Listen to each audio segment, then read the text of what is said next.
Paliatif walaupun kanker cervix stadium 1A1 gitu. 1A1 artinya survival rate itu sampai hampir 100% gitu. Tapi kita nggak bisa bicara sembuh sempurna gitu ya. Jadi memang ada yang namanya palliation. Jadi tumor palliation di mana kita mengejar life of life gitu. Jadi kalau sekarang konsepnya adalah paliatif itu dimulai dari awal loh. Gitu. Jadi kalau dulu kan kalau paliatif udah deh nggak ada harapan gitu. Nggak, konsep paliatif itu adalah ketika kita menegakkan suatu diagnosis kanker, di depan kita sudah pada paliatif tumor. Jadi artinya kita menghilangkan tumor dengan apapun, misalkan terapi operasi, terapi kemo atau terapi radiasi ya. Untuk apa? Kita untuk memperpanjang survival rate dari pasien gitu ya. Yang kedua adalah kalau misalkan kita bertemu pada kasus yang sudah tidak kita bisa mengejar survival rate lagi. Jadi kita symptom palliation. Kita melakukan suatu upaya untuk melakukan peningkatan dari quality of life ya. Yang terakhir yang itu ya, mungkin dokter sudah paham ya konsep paliatif sesungguhnya. Jadi kalau misalkan pada kondisi yang pasien sudah no hope gitu ya, itu adalah terminal palliation. Terminal palliation itu adalah untuk quality of dying ya. Bagaimana kita mengantarkan seorang pasien penderita kanker itu dying in dignity. Artinya dia dalam keagamaan husnul khotimah kalau dalam Islam, atau misalkan rest in peace ya itu. Jadi ya, kita di sini jangan sampai kita sampai pada tadi itu ya paliatif, pada symptom palliation atau terminal palliation. Kita kejar nih daripada tumor palliation, di mana precanceration adalah yang sangat bisa kita terapi. Nah, kalau kita cerita kanker cervix di dunia itu sudah pada kondisi treatable dong. Treatable itu adalah benar-benar sembuh gitu dengan kemajuan radiasi gitu ya, dengan kemajuan radiasi. Tapi kalau kita bicara dengan precancer lebih sembuh lagi, 100% sembuh dengan terapi eksisi gitu ya. Jadi mungkin di sini tadi dari beberapa pertanyaan dari pretest ada yang ingin disampaikan nggak dok? Yang ikut pretest, Dr. Abdul Hakim ada yang disampaikan dari pretest tadi dok? Pada pertanyaan pertama itu apa yang akan kita lakukan setelah dari sini, itu yang menjadi pertanyaan saya. Apakah dengan melakukan kita menggunakan radiofrekuensi ini bisa kita lakukan di poliklinik? Satu itu. Terus untuk legalitasnya bagaimana? Itu yang mungkin nanti kadang-kadang kan kita dalam melakukan satu tindakan itu selain kita punya keterampilan, legalitas itu juga kita perlukan. Mungkin itu yang nanti bisa kita lakukan setelah kita pulang. Terima kasih. Ya, baik, terima kasih Dr. Abdul Hakim. Dicatat ya aspirasinya ya. Jadi tentu saja kalau kita bicara workshop, pelatihan adalah ujungnya adalah skill ya dok ya. Skill, tentu kita harus bukan orang yang salah di tempat yang salah. Orang yang benar di tempat yang salahnya jadi salah ya dok. Apalagi orang salah di tempat yang salah, betul. Jadi tentang kompetensi ya. Jadi artinya kewenangan klinis ya, clinical privilege, kewenangan klinis. Apakah kita legal melakukan ini gitu ya? Catat, mungkin saya minta aspirasi satu lagi dari dokter dari Banjarmasin, silakan dok.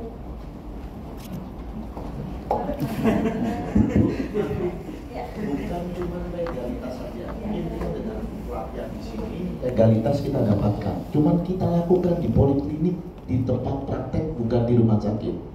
Itu bagaimana legalitasnya? Ya. Dr. Abdul Hakim punya banyak klinik. Bos klinik di Jawa Timur ya dok ya. Pokoknya kalau membicarakan di Jawa Timur jangan lupa sebut nama Dr. Abdul Hakim ya, dijamin ya, selamat. Ya bismillah ya dok. Baik, dicatat dok ya, Dr. Masro ya. Nasro dari Banjarmasin, boleh silakan dok. Ya dok. Ya kalau saya sih dari pertanyaan tadi yang pertama, saya diharapkan bisa belajar dan bisa melakukan praktik di poliklinik. Yang lagi pertanyaan saya, semua ikut ini apakah memang bisa untuk objek umum, karena kan saya bukan onkologi. Itu saya. Terus yang kedua tadi, ini ada beberapa istilah sih yang memang saya belum kenal, mengapa dengan apa kegiatan ini saya bisa lebih banyak tahu tapi untuk hasilkan. Ya suaranya halus sekali ya, tapi mudah-mudahan terdengar ya. Dokter David dengar nggak? Dokter Nasra dengar ya? Apa katanya? Jadi diharapkan karena sebenarnya tidak semua harus onkologi mengerjakan, apakah yang kecil kayak kanker ini, maksud saya yang mulai dokter apakah boleh mengerjakan setelah bersama. Baik ya, alhamdulillah ya. Saya rasa cukup ya 2 orang ini. Nanti mungkin teman-teman dokter saya mungkin minta sedikit catatan supaya kita efisien saja. Apa yang sungguh-sungguh diharapkan. Tadi kan sudah ada meter-meternya. Ya baik, tidak berlama-lama. Saya rasa alhamdulillah setelah itu sudah muncul ya. Jadi apa yang kita akan sampaikan di sini adalah ya manajemen precancer cervix dengan radiofrekuensi teknologi ya. Jadi artinya ini sebenarnya satu titik yang kita akan pelajari dan mudah-mudahan bisa dokter bisa membayangkan ternyata begitu aja gitu ya. Tapi sebelum itu saya tidak ingin kita maaf ya, kita sebagai tukang gitu ya, kita sebagai robot gitu. Kita harus tahu filosofinya kenapa sih kita harus melakukan ini gitu ya. Jadi ini yang ingin saya sampaikan. Kebetulan kita akan menghadapi suatu hari kanker sedunia ya, tanggal 4 Februari. Kalau teman-teman tahu bulan Januari itu sebenarnya adalah bulan kanker ovarium. Ya, kanker ovarium di Hoki. Kami, himpunan onkologi ginekologi, kami punya ASHOGI, jadi Januari bulan kanker ovarium. Tapi kalau Amerika, Januari itu bulan kanker cervix dong. Ya, jadi nggak apa-apa kita agak beda ya. Ya, di sini kalau melihat dokter ini logo warna orange ini adalah mencerminkan HKS ya, hari kanker sedunia itu orange. Sedangkan kalau cervix itu warna hijau toska. Jadi kalau ada gambar pita warna hijau toska itu cervix tuh ya. Jadi ini kita kalau teman-teman harus tahu tadi ya, alhamdulillah Dr. Nasr, Dr. Abdul Hakim mewakili saya rasa ya, bagaimana kita bisa melakukan suatu terapi ini gitu, bisa nggak, boleh nggak gitu ya. Kalau kita bicara boleh berarti bisa nggak gitu ya, kita kompeten apa enggak sih. Kalau kita bicara dari kurikulum ya alhamdulillah kami dari staf pengajar dari FKUI sebenarnya di SP1 untuk pendidikan spesialis itu sudah tercantum bahwa manajemen precancer itu ada di SP1. Termasuk sampai eksisi loh, gitu, sampai eksisi. Ya, jadi ini sebenarnya ranah bukan onkolog, gitu. Ya itu harus berbangga ya bahwa teman-teman di sini harus berbangga. Tapi apa daya kita tidak memiliki teaching material yang cukup, gitu. Jadi kalau dokter misalkan seksual waktunya berapa gitu segala macam gitu ya. Kalau kami misalkan onkologi trainee itu harus radikal cancer cervix itu berapa gitu dinyatakan boleh lulus gitu. Tapi apa boleh buat? Precancer ini susah dapetin pasiennya, jadi akhirnya kita pada dummy dan seterusnya ya. Jadi dimulai dari pengenalan klinis dong. Jadi mohon maaf ya, ini mungkin Dr. Nasro atau mungkin saya sebut FIMOK ya, female option Dr. Hayuning ya, mungkin dokter di belakang Dr. Sarah juga ya, mungkin pasiennya 100. Sempat nggak melatih pasien untuk buka pakaian dalam ditotomi? Itu kayaknya sih harus ya dok ya. Jadi pengenalan anatomi dan kelainan di cervix itu penting. Saya beberapa kali mendapatkan kasus yang ternyata dia itu ada masalah di cervix. Pasien itu sudah berapa kali, ini agak ironis ya, mohon maaf ya, dia sudah jadi pasien yang rutin kontrol dengan seorang guru besar. Guru besar, saya nggak sebut ya. Guru besar dari apa ya, gitu, jangan subspesialis mana enggak. Jadi dengan AUB tuh, umurnya 35 tahun. Beliau itu sekretaris di RSCM gitu ya. Jadi AUB dikasihlah progestin, ya progesteron sintetik ya. Nggak kelar progestinnya. Ternyata apa yang terjadi, saya lakukan spekulasi saja dong. Ternyata dia adalah segede bagong untuk yang bubur. Ya, itu contoh seorang guru besar juga please kalau kita tidak melakukan satu upaya pemeriksaan secara sistematis. Banyak nggak kehitung pasien dengan early pregnancy ya, dengan di diagnosis abortus imminens ya, diberikanlah progestin segala macam, ternyata polip ya, ternyata ada pembiom cervix gitu ternyata ya. Jadi memang penting untuk melakukan evaluasi. Tidak ada yang tidak mungkin. Saya rasa semua penyakit akan ketemu kalau kita memang betul melakukannya ya. Jadi ini saya tampilkan seperti ini gambarnya. Ini adalah flat condylom dok, condyloma datar ya. Jadi mungkin dokter bisa nanti kali kalau ketemu ini flat condylom gitu ya. Nah kalau udah seperti ini jangan bicara IVA atau pap smear lagi dok. Yang biasanya kalau kanker cervix dilakukan IVA pap smear akan betul-betul false negatif ya, negatif false yang kita dapatkan. Jadi ini pengenalan anatomi bahwa ini kalau kayak gini udah invasif ya. Oke, jadi mungkin bisa. Nah ini saya cantumkan nih perang ya, perang bintang ya. Tapi kita sekarang adalah perang cervix dong ya. Jadi ini cervix kita udah tahu anatominya, saya nggak usah ngulang. Kenapa sih saya tampilkan perang bintang? Waktu kemarin SGO di Berlin ya, bulan Oktober itu memang udah kayak warrior semua tuh, udah kayak soldier segala panglima segala macam. Jadi kita berperang melawan cancer. Jadi semua ini bisa kita lakukan ya, tidak sendirian tentunya ya. Nah ini saya tampilkan bukan hobi, tapi bukan hobi juga, tapi itu adalah tanggung jawab kita bersama ya. Nah Ini adalah ya rumusan sederhana ya, tadi aspirasi Dr. Nasron dan Dr. Abdul Hakim ya. Apa sih yang diharapkan dari hasil belajar singkat ini ya? Saya rasa saya pengennya teman-teman memahami filosofi, bukan hanya langsung asal potong, asal eksisi tapi nggak tahu filosofinya gitu ya. Mengetahui berbagai metode tindak lanjut lesi prakanker serviks ya. Yang kita akan pelajari adalah terapi eksisi. Ya, terapi ablasi itu mungkin pernah dengar dokter krioterapi, TCA, trichloroacetic acid, sama cold coagulation ya. Jadi ablasi itu kita tidak dapatkan spesimen, tapi eksisi kita dapatkan spesimen. Tentu yang ideal adalah terapi eksisi ya dok ya, eksisi. Bahwa kalau kita melakukan eksisi dengan margin bebas lesi itu adalah sudah treatable, sudah sembuh gitu ya. Kemudian ini dia melakukan ya, jadi ini pada pelatihan harusnya bukan hanya menjelaskan, bukan segi kognitif tapi segi psikomotor ya, melakukan ya metode pengobatan. Nah ini sedikit ya keprihatinan kita bersama. Ada yang kenal dengan beliau? Dr. Abdul Hakim kenal? Nggak ada di Jawa Timur ya dok ya? Tapi Dr. Teman dari Batam kenal dok? Siapa dok? Toh namanya lupa ya, nggak apa-apa, alhamdulillah dok. Dokter bisa namanya ya? Oh iya oke. Ya kayaknya senyum-senyum dokter David senyum-senyum. Ya mau lihat nggak terlalu senyum. Dokter Aryawan kenal dengan beliau? Siapa dok? Nah, harus ada door prize nih. Tidak beres dok, ingat ya dok ya, Jupe ya. Ya ini saya tampilkan beliau benar-benar jadi pahlawan beliau ya, bahwa dengan adanya berita yang menghebohkan beliau merenggut nyawanya karena saya pikir cancer. Ironis banget ya sih, ironis banget ya.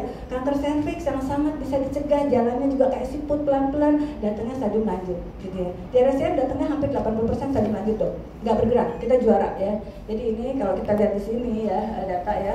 Data di sini ada beberapa, nah ini dia ya kematian. Jadi dulu Indonesia itu 1 jam per 1 pasien, ya 1 pasien 1 jam. Sekarang 2 pasien dok. Kanker serviks per 1 jam itu bukan satu orang lagi tapi 1 sampai 2 kasus ya sehari ya. Jadi itu udah meningkat, bukannya kita menurun.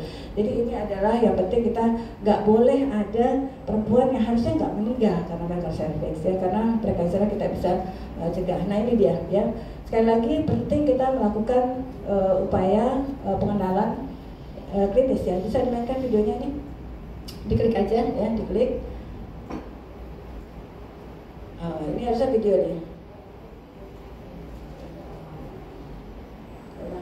Ya, ini harusnya video ya. Jadi ini saya sendiri yang buat. Nanti dokter bisa buat sendiri juga kok ya. Jadi dengan HP kita ya, kita melakukan video gitu ya. Ini cara melakukan asam asetat ya. Kenapa asam asetat di sini penting? Tes IVA karena dasar eksisi kita melihat lesi. Kita melihat lesi, dasarnya kita melakukan eksisi melihat lesi. Dengan apa IVA ya? Kemudian hasilnya begitu, ini adalah Shearer test atau Lugol test ya. Jadi hasilnya misalkan dia seperti ini ya. Nah ini dia ya. Jadi yang kita akan eksisi batasnya adalah seperti ini. Kalau bisa benar-benar agak lebar ya dok ya, jangan mepet ya. Kira-kira minimal 2 mm minimal ya. Kalau misalkan terlalu lateral itu yang paling mungkin sejauh takutkan adalah perdarahan, ya nggak? Ya perdarahan yang dari segi lateral ya, sisi lateral. Lateral posterior itu emang hati-hati ya. Jadi kalau misalkan kanan kiri, jadi ini hindari ya. Betul-betul kita tarik sedikit 2 mm eksisi itu akan sembuh ya. Nah, itu baru pendahuluan. Ini adalah outline yang akan saya sampaikan mulai dari prinsip dasar, kemudian apa itu psikoterapi, kemudian gimana kita bisa membandingkan antara eksisi dan ablasi dan apa yang kita bisa bawa pulang ya. Nah, ini mungkin sejarah aja sedikit basic prinsipalnya ya. Nah, tadi mungkin ada yang ketiga primer, sekunder. Kenapa sih penting ini saya sudah sampaikan tadi. Di dunia maju kanker serviks sudah hampir hilang ya, di dunia maju sudah hampir hilang. Kenapa? Karena screeningnya jalan. Ya mungkin kita nggak bicara lagi lah fotorismenya apa saja segala macam, tidak ya. Kenapa sih kita kayaknya baik-baik aja ya, perempuan kita, laki-lakinya juga kayaknya baik-baik aja ya nggak dong? Baik-baik aja dalam perspektif siapa? Ya, jadi kalau udah tahu multiplantar seksual, menikah usia muda segala macam lah gitu ya. Kenapa di negara maju yang mohon maaf ya, notabene mereka bebas sekali gitu ya. Saya agak norak gitu ya, saya agak kuper juga kan, benar-benar naif banget. Tahun 2000 berapa ya, saya 2012 saya, 10 tahun lalu saya di Belanda 3 bulan aja gitu ya. Saya jalan-jalan ke Amsterdam dok. Ya agak aneh juga saya jalan ke Amsterdam tuh waktu malam minggu memang ya. Jadi di situ udah campur baur laki dan perempuan dengan ya perempuannya pakaian mini gitu ya, lakinya pakai tuxedo ya, tapi maaf ya berbau aroma alkohol, berbau aroma sperma dok.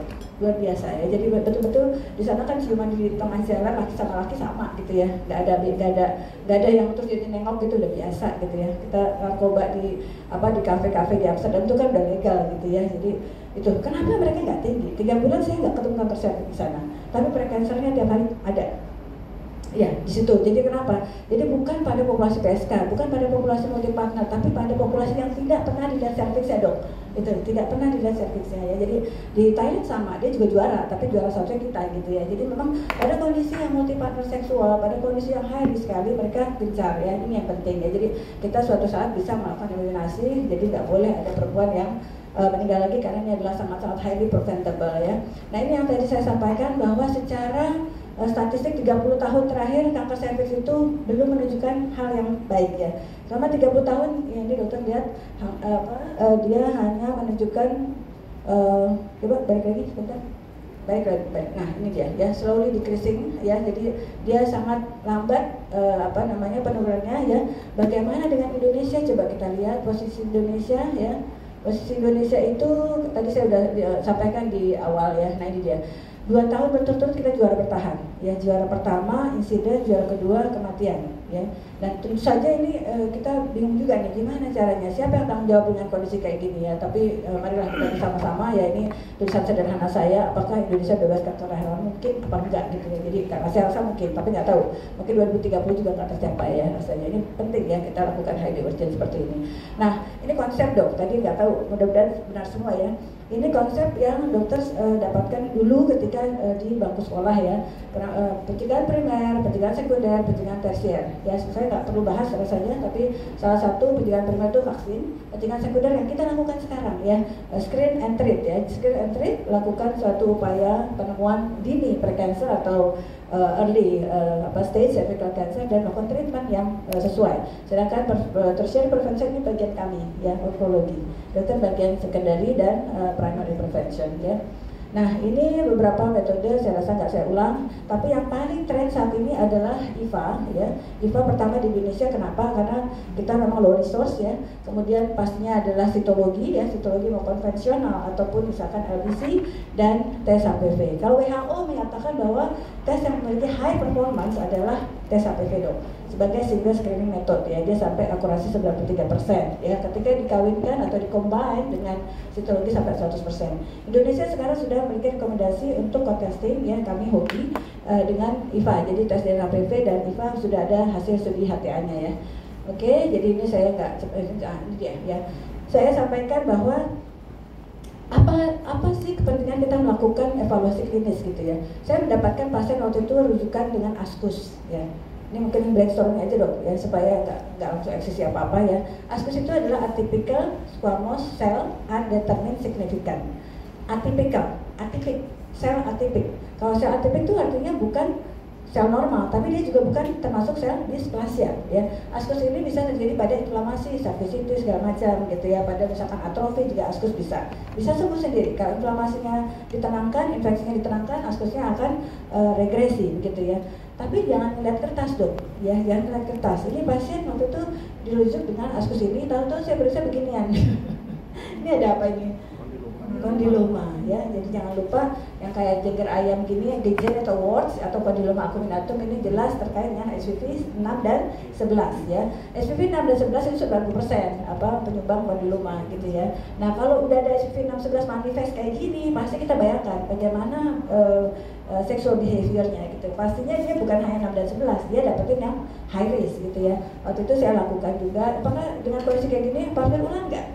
Nggak perlu ya dok ya, jangan ke partner ulang. Bahkan pada beberapa kondisi ternyata partner itu miss ya. Kita ketangkap pada IVA ini, waktu itu saya lakukan IVA ya, kemudian hasilnya adalah dia positif ya. Jadi ini nggak usah di partner ulang, di IVA aja dok gitu. Nanti kita tunjukkan beberapa kasus ya, kasus real. Nah ini mulai dari serviks normal seperti ini ya, kemudian ada perkembangan kayak gini, ini udah jelas, ini dokter jangan mikir precancer lagi. Kalau udah kayak gini, ada masa exophytic walaupun cuma kecil begini, ini adalah suatu invasive cancer ya. Jadi biopsi punch biopsi aja dengan tampon tang, dengan tang biopsi gitu ya. Ini bisa di mana biopsi yang dokter akan lakukan di tempat yang memang batas dengan yang daerah vital dok. Daerah vital, jadi jangan takut misalkan daerah nekrosis di sini supaya nggak berdarah. Iya sih nggak berdarah, tapi nanti teman-teman PA jawabannya adalah ditemukan jaringan nekrotik. Iya, mohon lakukan biopsi ulang. Nah kan kasihan, pasien mending ditotomi doang ya, bayar juga gitu, kasihan kan. Jadi nggak apa-apa, sedia roll tampon vaginal aja gitu ya, sama asam tranexamat biasa ya, 1000 mg langsung IV bolus gitu ya. Jadi ini udah, jadi ya saya lihatkan di sini bahwa banyak sekali kasus yang miss gara-gara servisnya nggak dilihat gitu ya, the power of looking at the uterine cervix ya. Nah ini gimana cara melihatnya? Nah ini balik nih, kolposkopi ya, kolposkopi. Pertanyaannya tadi Dr. Abdul Hakim, boleh nggak kita lakukan di klinik gitu? Dokter punya kolposkopi nggak kliniknya? Nggak punya. Kolposkopi maaf ya yang di belakang. Nah belum punya, nggak apa-apa dok, nggak usah kecil hati dok ya. Sontek nggak bakalan sedih ya, nanti beli kolposkopinya. Ya, jadi ini kolposkopi tadi pagi saya iseng nanya berapa harganya Mbak Okti? Kolposkopi, enggak saya udah apa? Pengen tahu aja dari Sontek. Tadi harganya sama nggak main sekarang? Berapa dokter Mbak Okti? Kolposkopi yang itu digital?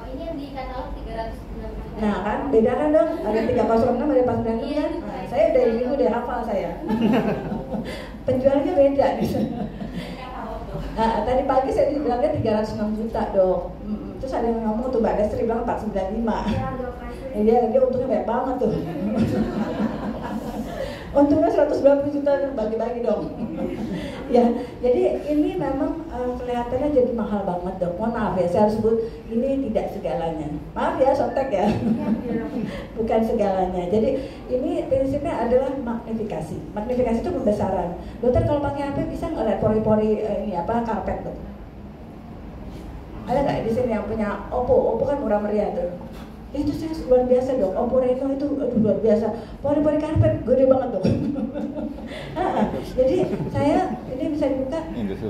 Aduh ini benar-benar ya. Nah ini udah dites harusnya bisa dong sayang. Ya udah deh, ini sebenarnya saya mau tampilkan nanti coba kamu tayangkan nanti video sendiri ya. Jadi ini video untuk dokumentasi IVA dok. Ini dokumentasi IVA, jadi kita melakukan tes IVA, kemudian kita perbesar dengan HP kita ya. Terus terang saya punya HP 2, maaf ya, kalau iPhone katanya untuk gengsi doang ya, saya punya iPhone sih. Tapi kalau untuk video atau kolposkopi ini bagusnya Oppo bro. Jadi punya 2, saya yang satu Oppo untuk pasien-pasien pribadi saya, foto cervix ya, dok cakep banget itu, luar biasa gitu ya. Dengan HP yang cuma sekitar 6 juta ya. Oppo Reno tuh hasil 6 juta, 5 juta udah bagus banget ya. Tapi dokter kalau misalkan dapat hibah ya dokter adalah punya hibah, ini 306 juta ada diskonnya Mbak Okti ya. Ya jadi padahal sebenarnya cuma itu doang, magnifikasi saja loh. Jadi pentingnya adalah yang penting kita melihat cervix ya. Dan situ ada beberapa filing ya. Jadi nanti ada dimasukin foto capture segala macam pasien A, pasien B dan seterusnya. Ya. Jadi ini jangan kecil hati, bisa dilakukan di poli dok. Bisa dilakukan poli. Jadi malah seringnya saya melakukan foto, jadi gini, lakukan dokumentasi IVA, jadi kita melakukan IVA tapi di foto ya. Itu dokter jangan merasa bersalah gitu. Maaf ya, ya kan soal ada etikanya segala macam. Oh sampai maaf ya grup IAPI, grup PA tuh bilang karena mereka partner ya, ini konflik of interest lagi. Oh IVA itu menyalahin etika segala macam gitu. Karena kita motret hal yang ya suatu organ yang sangat ya private gitu kan. Tapi memang kita bekerja dengan hati nurani pastinya. Kalau saya nggak pernah minta maaf berlebihan ya. Ibu udah pernah lihat cervixnya belum? Gitu. Udah pernah lihat leher rahimnya belum? Gitu. Oh belum dong. Ibu mau lihat? Ngomong gitu. Jadi saya foto dengan kondisi memang tanpa terlihat vulvanya dong. Mohon maaf ya, sampai paha ya jangan dong ya. Itu mau foto yang mana tuh? Ya, jadi memang saya paham dokter-dokter teman-teman yang SPOG pria ya agak-agak sulit ya untuk menanamkan kepercayaan untuk memotret kayak kok di depan genital orang kok motret-motret gitu ya. Tidak apa-apa kalau dokter punya pasien yang betul-betul fanatik, mereka dalam arti mereka diapain juga mereka mau karena mereka berpikir itu untuk kepentingan mereka gitu ya. Dokter Aryawan dan dokter Didi pasiennya 50 dok sehari. nggak sempat lagi dong IFA ya. Jadi intinya nggak apa-apa, nggak usah kecil hati, nanti bertahap aja, beli dulu yang eksisi yang radiofrekuensi, nanti kemudian yang digital kolposcopy ya gitu ya. Jadi intinya nggak mesti. Nah ini saya hanya paparkan bahwa kalau misalkan dokter bingung ya, IFA itu kelihatannya mudah ya, tapi sulit dok kadang-kadang ya. Jadi gampang susah, susah gampang gitu ya. Jadi tentu teman-teman masih ingat, treatment itu ya gampang lah, tahu eksisi tahu semua. Tapi bagaimana diagnosis ya kan. Jadi artinya benar nggak nih true positif ya. Dasar kita melakukan eksisi adalah tes IFA, bukan pap smear sebenarnya ya. Tapi kalau misalkan melihat pap smear ada abnormal ya kita lihat lesinya di mana sih, bisa eksisi apa enggak gitu ya. Ini portal Teledo IFA kita ya. Jadi dokter bisa kirim foto before and after dok. Jangan lupa dikirim foto yang sudah di asap-asap yang kedua. Jadi sebelumnya dikirim. Kita pengen tahu ada leukoplakia sebelumnya apa enggak, lendirnya bagaimana gitu ya. Dan ini IFA itu kayak teh botol kan, dimanapun kapanpun minumnya teh botol gitu. Kalau pap smear nggak boleh, lagi haid nggak boleh, habis hubungan tadi malam nggak boleh, atau misalkan habis irigasi paginya nggak boleh, karena prinsipnya sitologi ya. Tapi kalau IFA pada saat dia pasien lagi haid juga boleh, dari pagi habis hubungan boleh gitu, karena prinsipnya berbeda sama sekali ya. Dokter mungkin di daerah nanti bisa meluruskan, karena teman-teman di FKTP juga masih ya, IFA itu nanti nggak boleh, lagi haid itu nggak boleh, loh prinsipnya beda sama sekali, boleh ya. Jadi ini penting kalau misalkan dokter ragu-ragu ya, nanti hasilnya kita. Nah ini yang tadi saya sampaikan, kita bukan main-main, kita sudah bicara dengan WHO dan ini kita udah masuk Teledo IFA, telekonsultasi do IFA itu udah masuk ke WHO ya dalam bukunya ya. Nah ini penting sebelum dan sesudah saya sampaikan ya. Kalau seperti ini dokter yakin ini positif asli atau enggak? Atau false positif? Ini kan lesi putih semua ya enggak? Lesi putihnya ini dari sini ke sini, ini true positif atau false positif IFA? Ini sebenarnya bisa main nih, kenapa nggak bisa main ya? Ya nggak kompatibel nih kayaknya. Ya bisa, ya oke nggak apa-apa. Ini adalah true positif. Dan dokter lihat ini adalah lesi satelit. Lesi satelit itu adalah lesi yang nyebar. Kalau lesi nyebar, kalau misalkan memang kebetulan dokter punya krioterapi. Jadi dokter Abdul Hakim sebelum misalkan punya eksisi radiofrekuensi, mungkin beli TCA dok, trichloroacetic acid yang 85% itu ablasi, nggak apa-apa. Tapi kita nggak dapat spesimen. Atau krioterapi harganya juga lumayan mahal, sekarang udah hampir 60 juta dok.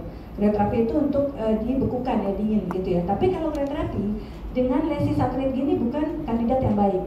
Ya kenapa? Karena kalau kita di sini probe di sini nggak kena, probe di sini nggak kena, gitu, paham ya? Jadi ini penting menilai eligibilitas ya dari satu lesi, dan ini jelas adalah kandidat untuk eksisi, ya eksisi. Jadi multiple lead ya, loop electrosurgical excision prosedur ya, prosedur eksisi yang menggunakan loop ya.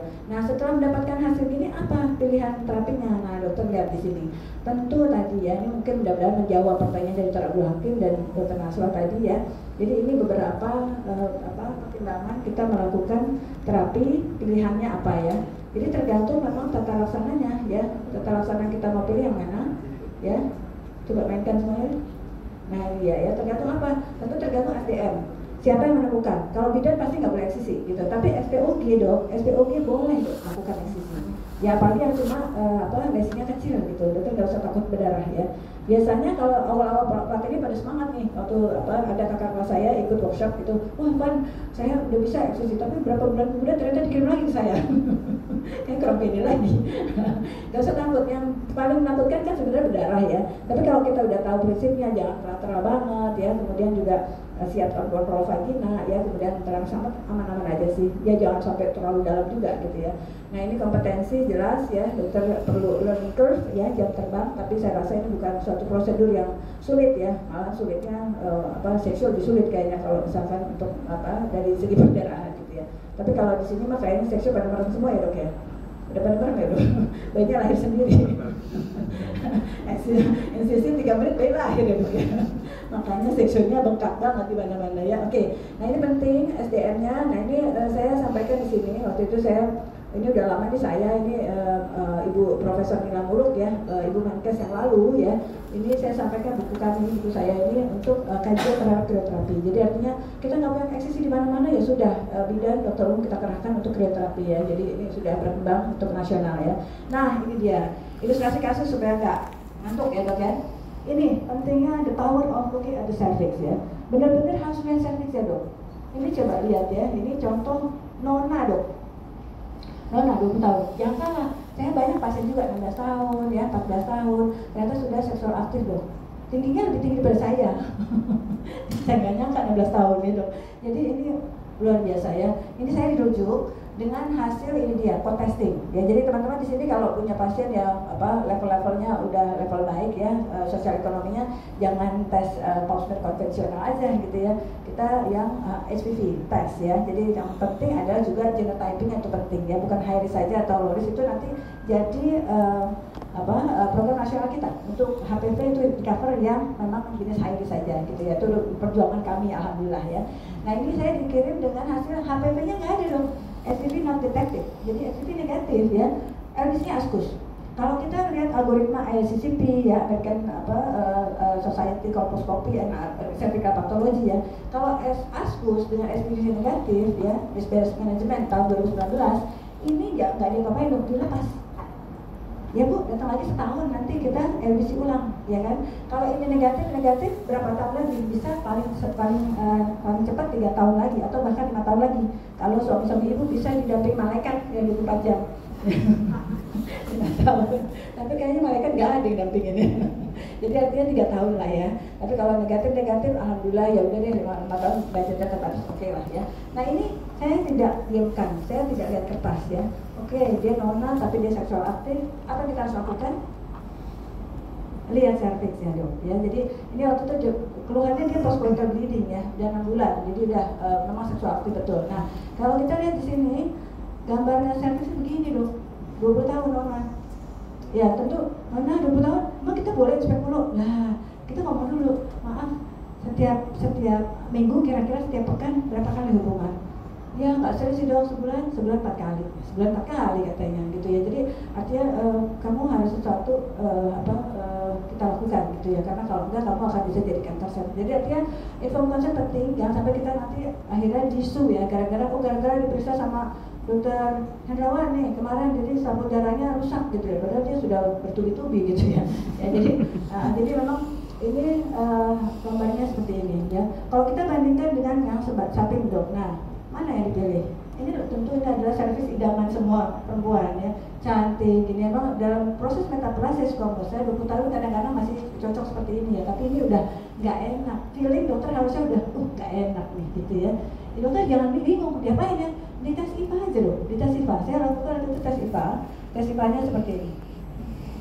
Nah, putih-putih begini, ini memang kalau bagian sini mungkin adalah proses metaplasia squamosa, masih imatur ya, squamous cell, nggak apa-apa. Tapi ini dokter yang melihat agak meninggi ya, seperti ini ya. Ini lihat lagi posisi yang itu ya, nah itu dia, nah begitu ya.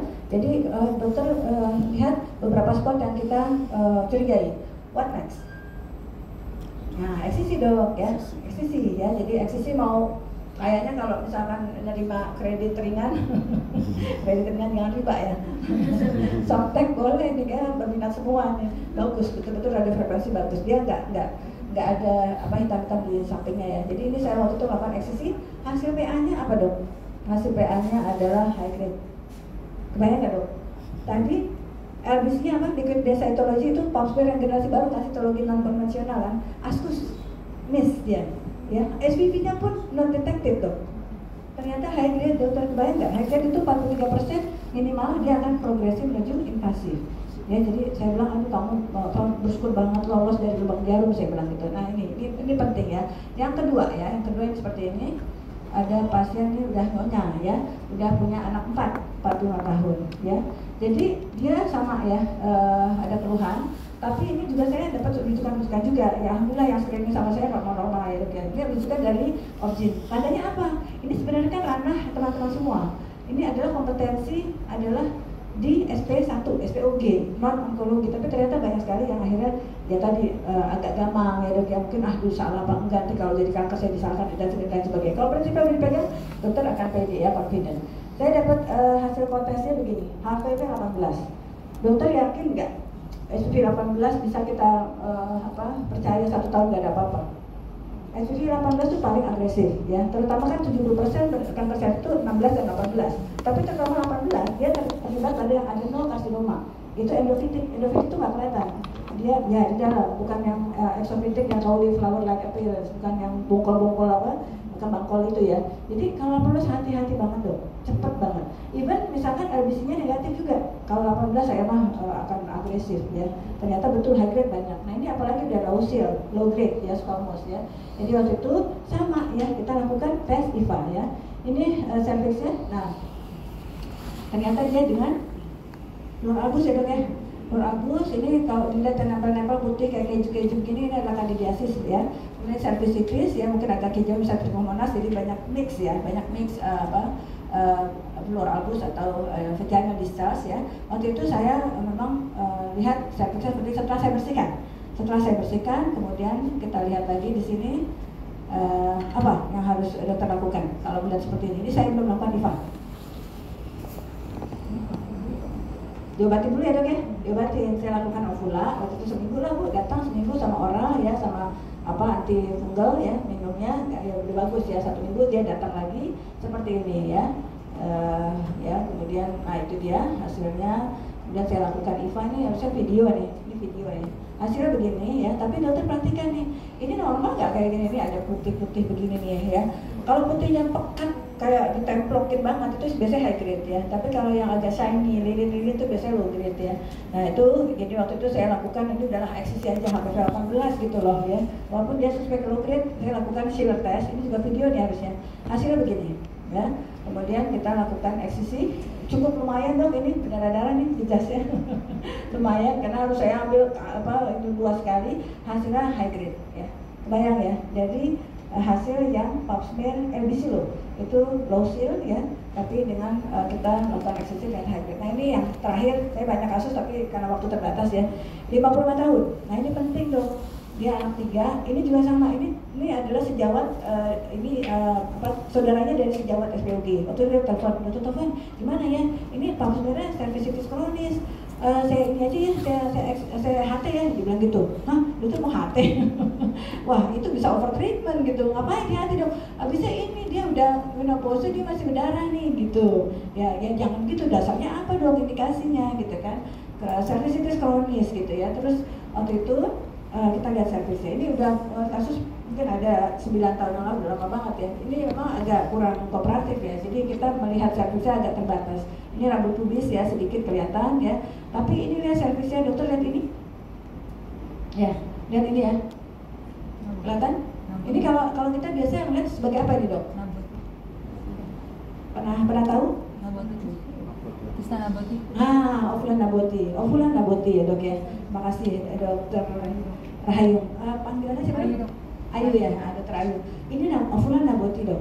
Ovula naboti itu apa sih? Ovula naboti itu fisiologis atau patologis dok? Fisiologis. Kenapa? Akibat dari proses metaplasia squamosa ya kan, dari endoservix atau sel kolumner, kemudian terjadi pergantian series of cell segala macam, jadi matur squamous cell. Ya, jadi kayak jerawat gitu ya. Tapi lihat usianya dong 55 tahun. Metaplasia squamosa itu tidak terjadi, sudah selesai di usia 55 tahun. Dan squamocolumnar junction dia masuk ke kanalis cervicalis. Gak boleh ada ovula naboti di usia postmenopausal. Gitu. Paham ya dok ya? Jadi jangan pikir, oh ini ovula naboti gak apa-apa bu. Waktu itu udah lama ya, 9 tahun yang lalu kalau nggak salah, ini saya lakukan punch biopsy aja. Biopsi dengan tang biopsi aja dok. Hasilnya ini dok. Invasif. Angka cervix dok. Dokter kalau mau lakukan HT tadi apa? Under treatment, ya kan? Kalau ternyata chronic cervicitis di HT over treatment gitu. Jadi tadi diagnosis ini penting. Penting tadi saya bilang, lihat cervixnya, jangan ngeliat PA. PA itu cuma ngambil gara-gara ambilan kita. Kadang-kadang representatif, kadang-kadang tidak, gitu ya. Paham ya dok ya? Jadi memang ini, suatu temuan nanti saya simpan deh fotonya. Dok, saya nggak sempat. Dok, bener kan dok? Tapi dokter kebayang, jangan dilihat spekulunya saja. RVT dok, recto vaginal tissue. Jadi waktu itu saya lakukan RVT juga keras, itu cervixnya. Itu kan udah biasa ya, bukan apa, cervix itu kenyal gitu kan, kenyal. Tapi kalau udah mulai keras, barel gitu ya, dalamnya mungkin yang endofitik dia tipenya. Ya ada beberapa pasien juga di RSU nangis membaik gitu ya. Pasien itu maaf ya saya cerita sedikit. Itu dia ngegrab perempuan, ngegrab dia. Ini kan udah 3 kali. mungkin dia udah tahu lah sel-sel segala macam, jadi tahu faktor risiko, dia memang melakukan upaya screening dan sudah vaksinasi lengkap di rumah sakit swasta yang cukup terkenal gitu di Jakarta ya. Waktu itu Mbak Isung datang ke RSCM mau lihat aja gitu ya, kok saya aneh, misalnya licin, tapi saya RPT kok agak keras ya. Waduh, agak keras. Kita udah deh, ini kalau saya curiga ini satu cervical cancer, sedikit saya lakukan kayak apa, cervical curettage itu invasif cervical cancer gitu ya. Ternyata CT scan udah sampai parametrium 2B. Wah, nangis banget ya. Dokter, saya mau dioperasi, 2B udah rame banget sampai mau ke pelvic wall, udah mau stadium 3B, ya nggak bisa dioperasi lagi gitu. Kalau ada di stage 2B, 2B awal masih bisa lah, kita nggak apa-apa lah kita operasi dengan segala resiko perdarahan segala macam. Itu tandanya apa? Banyak sekali yang miss gitu. RPT yang lupa ya. Itu apa penting kita ternyata untuk membandingkan sesuatu yang tadinya kenyal gitu, itu keras tuh yang ibu tadi ya. Nah ini prinsip ada terapi eksisi yang kita akan pelajari dan ablatif yang mungkin sekedar tahu saja ya. Ini lip, LATS ya, large loop ya. LATS itu large loop excision of transformation zone. Large loop, jadi artinya ya loopnya besar gitu ya. Kalau misalkan kita lihat penuh tadi yang semacam tadi itu large loop. Eksisinya pakai wire yang khusus gede ya. Kalau yang cuma multiple loop tadi pakai yang wire kecil atau eksisi laser. Laser kita agak susah ya, di Indonesia kayaknya nggak ada. Tapi di Belanda waktu saya di Leiden ya, tiap hari pakai laser ya. Dan hysterectomy kayaknya ini suatu yang over treatment. Nah ini contoh, ini pasien saya sendiri. Ini saya lakukan konisasi ini nyonya udah mau post menopausal ya, ini kondensasi sampai habis kali ya, karena serviksnya korpusnya aja cuma 5 cm, ini saya kondensasi sampai 3 cm lebih, habis dah ya, selesai ya. Jadi ini kalau misalkan dilakukan ini si krioterapi ya, di terapi beku kemudian jadi bola es ya, kemudian adalah TCA jadi warnanya putih ya. Ini ablatif ya, dapat spesimen ya. Nah ini tentunya pertimbangannya screen entry itu kapan kita melakukan ideal setting and low resource. Jadi kalau teman-teman misalkan memiliki klinik di daerah masing-masing, apakah boleh dilakukan? Boleh, itu kompetensi kita ya. Apakah alat itu legal nggak ada di klinik dokter? Loh, selama itu suatu device treatment atau apa dan sesuai dengan kompetensi kita, itu nggak apa-apa dong gitu. Ya, tapi jangan lupa terkadang pada kondisi yang terlalu agresif, luas gitu, bisa arterial kena tuh. Jadi kadang-kadang saya suka, waduh ini LS-nya gede banget nih, waduh lumayan. Tapi kalau pasien obes itu nggak apa-apa, dimasukkan ke dalam sedasi, narkose gitu ya. Tapi saya jarang, hampir nggak pernah mau gede juga saya lakukan di ambulatori, outpatient dong. Gitu. Tapi dengan segala jam terbang ya. Jadi ini intinya pada kondisi mana dokter bisa bergerak pada ideal setting tentunya kita sebagai SPOG ya. Nah ini ada beberapa algoritma saya nggak bahas ya, kalau misalkan IFA-nya positif gimana. Ini adalah launching dari kami, dari HOGI, Himpunan Onkologi Ginekolog Indonesia ya, untuk mensimplifikasi, menyederhanakan algoritma dari ICCP yang ruwet ya. ICCP ujung-ujungnya kolposkopi dong. Ya, pulse rate nggak normal, IFA nggak normal, kolposkopi. Tapi kalau kita adalah do IFA tadi itu pembesaran IFA, kemudian kita foto ya. Jadi intinya adalah melihat lesi ya. Prosedurnya ini masuk ke intinya ya. Bedanya apa sih surgical sama non surgical? Ini harusnya video juga nih. Bisa main nggak? Nggak bisa main ya. Ini juga video ya. Jadi kalau surgical ini yang dokter khawatirkan ya. Kenapa saya tampilkan ini, kebetulan berdarah-darah memang ya, berdarah-darah. Tapi tadi yang sebelumnya kan licin enak banget ya. Ini tentu nggak berdarah gitu ya. Tapi kita nggak dapat spesimen. Kemudian dia memang second line dong. Ya terapi pilihan kedua. Jadi terapi utamanya tentu adalah menghilangkan tumor dengan eksisi ya. Nah ini kita masuk ya, nanti mungkin di stasiun sana ya, terapi surgical bisa tadi lip, LATS ya, nanti ada beberapa wire ya. Jadi kalau di radiofrekuensi tadi katanya satu paket itu akan diberikan 15 wire ya, 15 jenis ini ya, elektroda ya, 15 elektroda maupun yang koagulatornya ya. Kemudian kalau konisasi tentu dilakukannya di Okado ya. Kalau konisasi, indikasi konisasi apa ya dok ya? Jangan lupa, indikasi konisasi adalah Kodinika itu apa sih singkatan ya? Kolposkopi tidak memuaskan atau unsatisfactory kolposkopi. Apa artinya? Kalau misalkan seluruh SSK-nya nggak nampak, jadi sebagian nampak, sebagian enggak gitu. Nanti kita akan pelajari jenis-jenis transformation zone gitu, jenis-jenis TZ ya, transformation zone. Kalau yang kita senang adalah TZ tipe 1, semua SSK kelihatan gitu. Tapi kalau sebagian masuk unsatisfactory kolposkopi, artinya bukan kolposkopinya, tapi kita melihat IFA, loh, lihat penampang serviks sebagian masuk nih. Biasanya pada usia yang post menopausal atau pasien-pasien yang pasca operasi serviks biasanya sebagian masuk. Itu memang konisasi. Kenapa? Karena kita khawatirkan lesinya masuk ke dalam kanalis cervicalis. Ya, jadi kalau kita melakukan lip blast aja kita nggak tahu ada sejauh mana tuh lesinya ada di kanalis cervicalis ya. Kalau UI dengan UI kan jaraknya kira-kira 3 cm ya. Jadi memang kalau kita konisasi harus kerucutnya jauh ke dalam gitu ya. Kalau lesinya lebar agak lebar juga, jadi kerucutnya agak tumpengnya besar gitu ya. Nah itu satu. Kolposcopy tidak memuaskan, SSK-nya tidak seluruhnya tampak ya. Yang kedua adalah diskrepansi antara sitologi dengan histologi gitu ya. Jadi kalau misalkan tadi tuh kita dapetin hasil dari misalkan pap smearnya dibilangnya high grade misalkan ya, atau displasia keras misalkan. Terus kita IVA, oh udah jelas nih batasannya lesi misalkan. Kita eksisi malu-malu misalkan loh. Ternyata dari hasil eksisinya PA-nya menunjukkan low grade. Ya, kalau low grade sama high grade sebenarnya PA sama sitologi mana yang lebih kita percaya? PA atau sitologi? Histologi atau sitologi? Histologi ya, gold standarnya adalah PA, ya kan? Tapi PA-nya bilang low grade, sitologi bilang high grade. Masa kita mau pakai yang low grade gitu?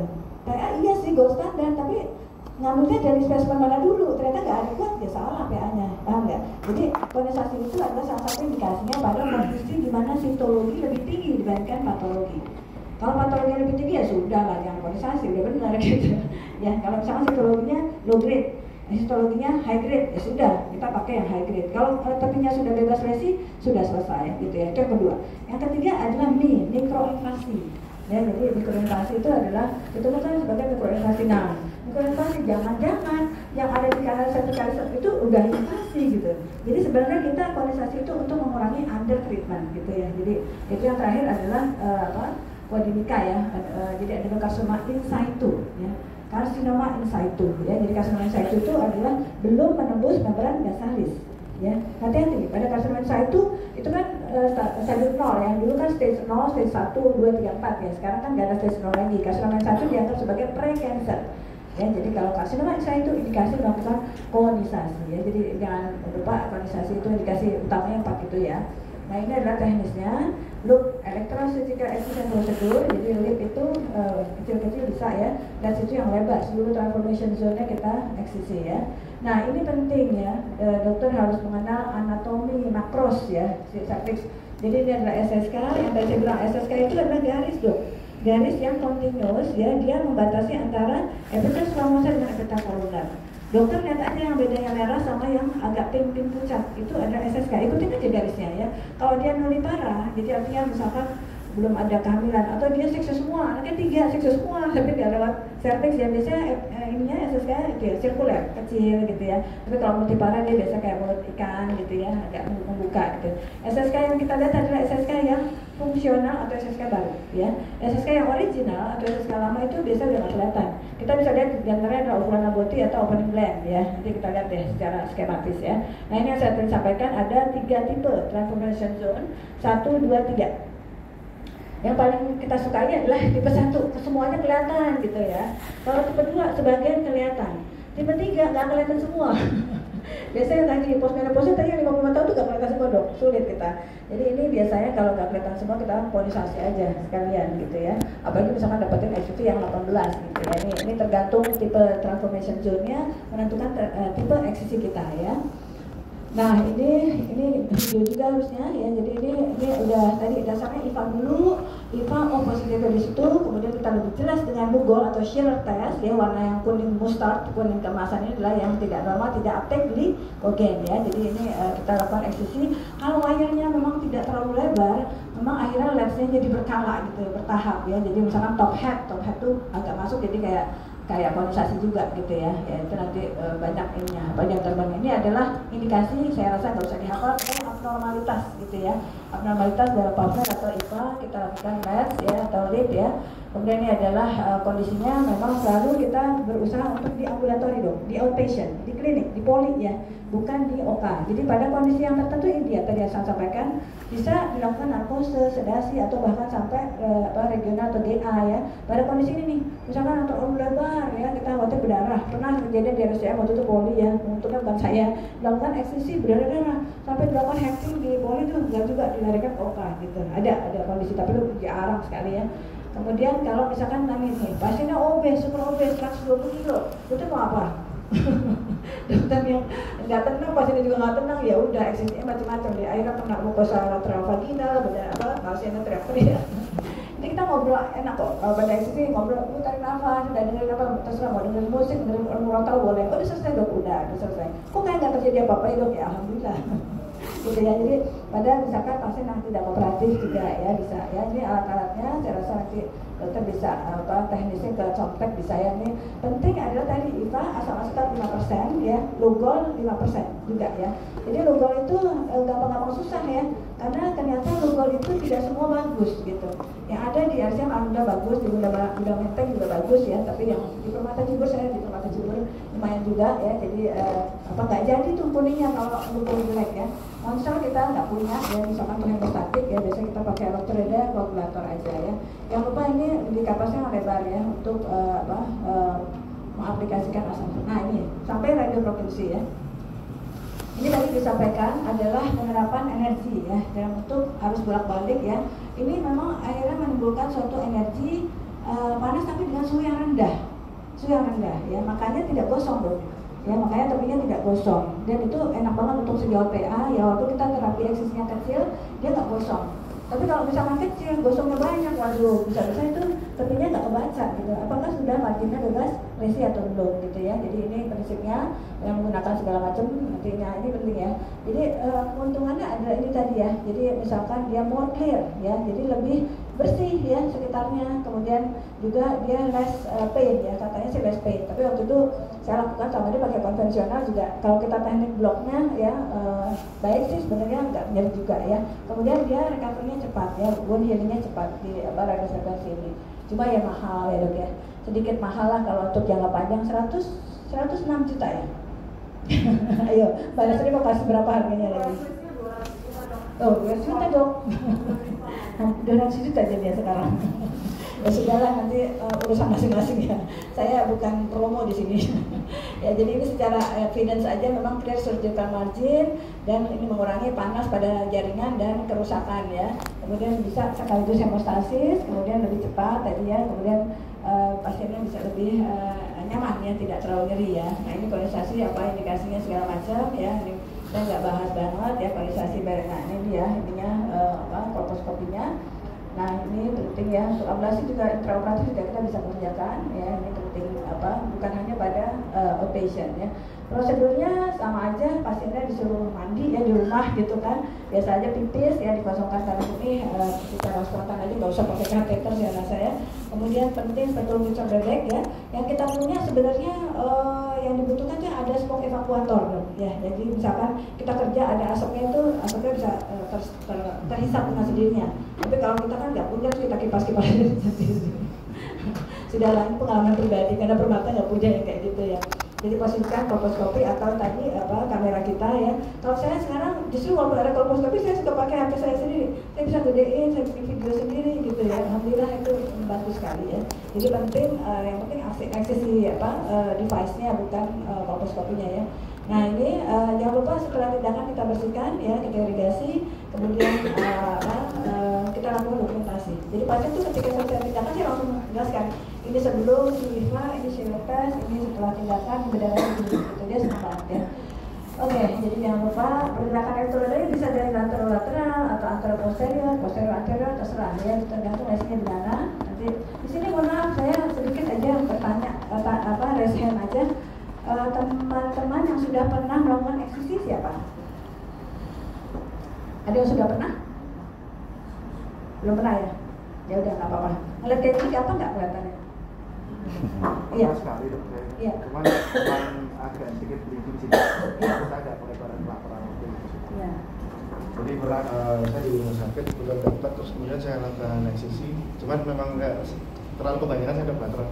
Cuma agak Cuman betul dokter tadi kan saya kerja di OK aja, jadi lebih safety, tenaga bisa masuk, sama kita lebih enak untuk fiksasi pasien kembali. Ya, terima kasih dokter sharingnya pengalamannya ya, Dr. Aryawan dari Brebes ya. Ya, jadi memang kalau misalkan maaf ya, kalau belum confident dok, misalkan kalau berdarah pasiennya nggak tenang, bloknya nggak berhasil segala macam, gimana gitu ya, nggak apa-apa sih dimasukkan misalkan ke kamar tindakan kayak di kures gitu ya, di sedasi, pasien langsung pulang juga gitu, boleh aja. Tapi kan itu nanti high cost ya dok ya. Iya. Kalau saya itu ya mohon maaf ya, satu rumah sakit di Jakarta itu untuk merawat aja itu non jasa medis kita itu ngomongnya sekitar 7 juta sendiri. Jadi sewa kamar operasi, anestesi ya, obat-obatan segala macam. Jadi mungkin ya itu tadi nanti dokter berimbang aja. Tapi kalau saya boleh anjurkan kalau misalkan lesionnya agak lebih besar, nggak apa-apa. Jadi untuk safety nggak apa-apa. Ya itu konsep bahwa ini lebih tenang dilakukan di kamar tindakan ya. Kebetulan Tapi kalau kecil sih harus bisa. Ya? Kebetulan obes pasiennya. Ya. Jadi agak susah. Ya, nggak apa-apa, itu udah prestasi dok. Ini prestasi, jangan lupa foto dok spesimennya, pasti tindakan nih. Nanti kalau misalnya dia kemana-mana itu gede banget itu spesimennya gitu ya. Jadi terima kasih dokter Aryawan ya. Jadi ini kalau misalkan memang dia kolateral banget, ya dokter ragu-ragu, sudah ke kamar tindakan nggak apa-apa ya. Kalau awal-awal gitu, begitu doang, itu berapa 1, 2, 3 ternyata bagus. Ya masalahnya ini kasusnya nggak terlalu banyak sih ya dok ya, jadi emang untuk clinical sebulan belum tentu ada 1 gitu ya, nggak apa-apa, pelan-pelan kita mulai aja ya. Jadi nah ini prosedurnya sama aja ya, anestesi lokal. Nah di mana sih anestesinya dokter? Kalau melihat di sini kan nih, kalau kita cita-citanya kan kayak ada lempeng begini ya, ada lempeng ini gerakan dari lateral ya, dari kanan ke kiri gitu ya. Tergantung dokter mudahnya gimana. Kalau misalnya pasien obes, ternyata mukosa lateralnya tuh menghalangi banget gitu ya, lesinya dia nggak lebar ke lateral, nggak apa-apa antara posterior atau posterior anterior. Jadi jangan salah juga, servis kadang-kadang juga sulit ditampakkan ya dok ya. Ya gitu, apalagi BC 4 kali, tuh bayang ya. BC 4 kali, aduh, servisnya ke anterokranial itu jungkir balik segala macam. Jadi memang bagaimana kita bisa memposisikan. Saya yakin dokter di sini kerjanya dengan ini kan, dengan kursi yang ginekologi yang adjusting ya dok ya. Jadi kadang-kadang kita jungkirin tuh dok, pasien di Trendelenburg atau anti Trendelenburg gitu ya. Coba dijungkirin anti Trendelenburg saya bilang gitu. Kalau misalkan dia retro banget, hiperretrofleksi, itu si posisinya tuh ke arah anterior banget. Jadi mungkin dia diposisikan kepala lebih head down. Jadi posisikan dulu atau dokter raba dulu, biasanya 3 kali raba dulu, sampai kan situ udah tahu nih arahnya kemana, langsung tembak ke arah sasaran gitu ya. Jadi emang ini meskipun kemarin training dia pada SPOG saya rasa skillnya lumayan, nggak bisa menampakkan serviks. Dok, serviksnya mana? Kanker serviks kamu lihat mana serviksnya, saya minta fotonya. Nggak bisa dok, saya nggak bisa menampakkan. Kamu gimana ngomong serviks tapi serviksnya kamu nggak tahu. Jadi biasanya itu memang kasus sulit ya. Jadi intinya ini perlu beberapa teknik ya untuk memaparkan. Ini beberapa skematis. Saya rasa nanti kita bahas. Nah ini ya. Ini kalau kelihatan begini, ini kan SSK-nya ya dok ya. Ini true positif itu kalau dia nyambung ke SSK, ada di zona transformasi ya. Jadi kan tipe 1 kita potong aja semuanya ya. Nah ini yang tadi saya bilang untuk evakuator ya. Ini langsung ke hisap ya, ini adalah tipe 1 transformation zone dan eksisinya ya. Ini kelihatan, ini SSK nih dok ya, ini SSK semuanya gitu kan ya. Jadi ini kita harus melihat sebelum dan sesudah diberikan shear test ini ya. Ini yang kita akan lakukan eksisi manapun di kemasan ini ya. Nah ini hasilnya kita lakukan terapi eksisi. Kemudian kalau tipe 2 ini dokter bisa lihat ya. Tipe 2 itu artinya dia nggak seluruh, ini SSK. Ini ada IVA positif di sini kelihatan ya. Jadi sebagian masuk, ini tipe 2 agak dalam. Kalau tipe 2 agak dalam kita lakukan eksisi. Nah, ini dilakukan ininya shear testnya ya. Kemudian kita lakukan eksisi seperti ini hasilnya ya. Oke, nah ini dia kelihatan jejaknya berdarah-darah ya. Tipe 3 yang top head tadi saya bilang. Kalau dia nggak kelihatan semua, dokter jangan ragu-ragu, ambil semua ini ya. Tapi kadang-kadang dia nggak sampai ke dalam banget. Ketika sudah sampai lembah, udah ada lembahnya gitu, kita potong lagi ke dalam. Jadi kayak top head, jadi kayak cowboy tapi cowboy. Kebayang ya, kayak gini dulu, nah gitu. Jadi kayak konisasi tapi 2 kali gitu ya. Nah, ya jadi silinder nanti dapatnya yang bawah agak lebar, itu. Nah ini kedua ya. Ya oke, saya rasa ini skematis aja. Ya. Foto-foto setelah tindakan juga sama ya, ini juga ini kalau ini clear ya, nggak berdarah-darah. Nah ini dia, yang penting yang diantisipasi adalah hemorrhagic primer ya, jadi pendarahan langsung atau pendarahan tidak langsung ya, secondary, atau misalkan dia jadi infeksi atau PID, stenosis. Stenosis bisa terjadi tapi jarang, 3% kira-kira ya. Atau pada kondisi pasien masih fungsi reproduksi, dia bisa prom atau preterm labor. Jadi penting nih, kalau dia masih fungsi reproduksi, benar-benar dipegang. Nanti kalau pada saat hamil, ibu jangan nggak ngomong sama dokternya, saya pernah dilakukan operasi di cervix gitu. Jadi mungkin nanti dilakukan sirkat atau apa namanya dengan teknik ya, betul-betul untuk mengurangi preterm labor ya. Iya, serklase ya. Oke, jadi ini adalah pendarahan, contohnya infeksi fistula jarang, bahaya banget ya. Biasanya kalau udah dokter terlena sampai posterior kena yang di kafum Douglas ya. Jadi harusnya sih enggak sih ya, jangan sampai lebar-lebar ya. Ini penting, ratusan monster tapi kita nggak ada, yang penting ada tampon lah, kita udah tenang ya. Follow-up-nya gimana? Follow-up-nya ya tentu saja kita lihat beberapa side effect potensial ya, yang kita harus lakukan edukasi sama ya, tergantung adalah recovery ya. Jadi kalau dokter menghadapi pasien semacam ini, kita bisa lihat ya, ini pasien dari sosial ekonomi apa ya. Kalau eksisi harusnya sih bagus ya, tapi jangan salah, saya pernah pasien tuh ini jelek banget, ternyata albumnya rendah gitu. Jadi yang penting adalah nutrisi juga dong ya, nutrisi dan diberikan segala macam edukasi antioksidan, vitamin C, D, E gitu ya. Kemudian dia juga nggak boleh hubungan sama suami gitu ya. Jadi pada saat penegakan diagnosis dan rencana terapi, memang suami harus dihadirkan atau pasangan seksualnya gitu ya. Rata-rata 6 minggu memang ya, 6 minggu untuk healing sempurna. Tapi kalau ada yang bagus tuh 4 minggu udah beres ya. Tapi ada juga yang panjang sampai 2 bulan gitu. Nah selama itulah kita bilang mungkin 4 sampai 8 minggu Pak, mungkin tidak bisa melakukan hubungan seksual ya. Ya gitu, jadi jarang sih ada infeksi, jarang ya. Kita berikan antibiotik ya, berikan saja. Sebenarnya kalau kita lakukan secara baik, secara steril, pasien tanpa ada infeksi, kita nggak mutlak diberikan antibiotik ya. Tapi selama ini kita melihat cervicitis tuh pasiennya, jadi kita berikan ya semacam clindamycin aja, macrolide 2x300, atau kalau misalnya agak berat ya pakai doxycycline 2x100 untuk 2 minggu gitu ya. Nah tapi rata-rata kita harus edukasi dia adalah GI tract disturbance ya, jadi nggak sampai dia kosong nanti malah dia bilang alergi gara-gara mual-mual. Dok saya hentikan alergi karena yang mual-mual ya, itu efek samping bukan alergi gitu ya. Jadi memang harus bagus edukasinya ya. Tunda senggama minimal, kemudian ini yang ini beberapa kontroversi tadi sudah sampaikan, antibiotik segala macam ini margin ya, mungkin harus bebas tumor ya. Kalau pada yang persisten tentu kita bisa lakukan eksisi. Nah ini kalau misalkan ablasi, contohnya ablasi itu dengan krioterapi, dengan terapi beku, cryo itu beku ya, sampai minus 20 bahkan minus 60 derajat dengan N2O, CO2 ya. Ini hasil begini, ini follow up 3 bulan hasilnya juga bagus, tapi dia tidak dapat spesimen. Ini pada low resource. Ini pada TCA juga kita ablasi. TCA ini adalah larutan yang sifatnya memang ablatif ya. Teman-teman dari dermatologis ya biasanya SPKK sudah pakai, tapi dengan konsentrasi rendah untuk peeling wajah deh, untuk ngamplas wajah ya. Tapi bukan 85% ya, 85% gosong semua. Nanti ada para yang mana soalnya saya surprise juga, ada yang seperti angkatan David atau siapa yang nggak tahu ya, dok itu kemarin itu dok kita udah minta dari SPKK gini-gini, susah ya dok karena nggak masuk BPJS, padahal gampang ya dok sih, iya sih gampang, tapi kamu kalau pakai yang punya kulit untuk servis nggak jadi apa-apa. Nggak jadi apa, nggak semua apa, cuma 5% 10% ya. Yang kita pakai 80%, oh gitu ya dok, oh seperti salah saya kali ya nggak nyampein. Ini konsentrasi tinggi dok. Dikatakan di sini konsentrasi tinggi itu di atas 50%.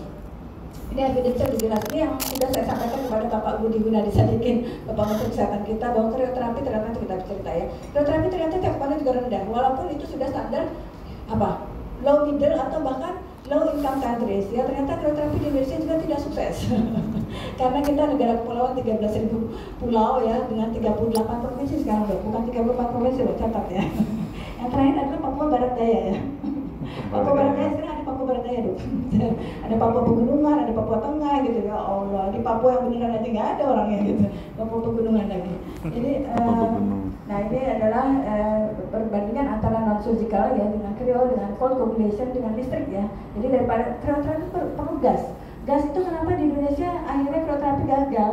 Gagal dalam arti cakupannya tidak memenuhi. Itu kemudian benar ya. Orang udah info positif, ternyata nggak di krioterapi karena gasnya habis tuh. Gasnya habis.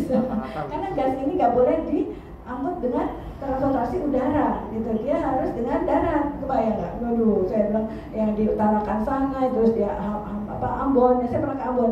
Ini kenapa gasnya habis? Ternyata apa? Itu nggak dibuka. Ini bukan nggak habis, ini nggak dibuka. Kenapa? Astagfirullahaladzim. Itulah dok, itu berbagai kerusuhan yang terjadi di lapangan ya. Jadi ini les ini apa jelas ini kan jadi ada horor udara.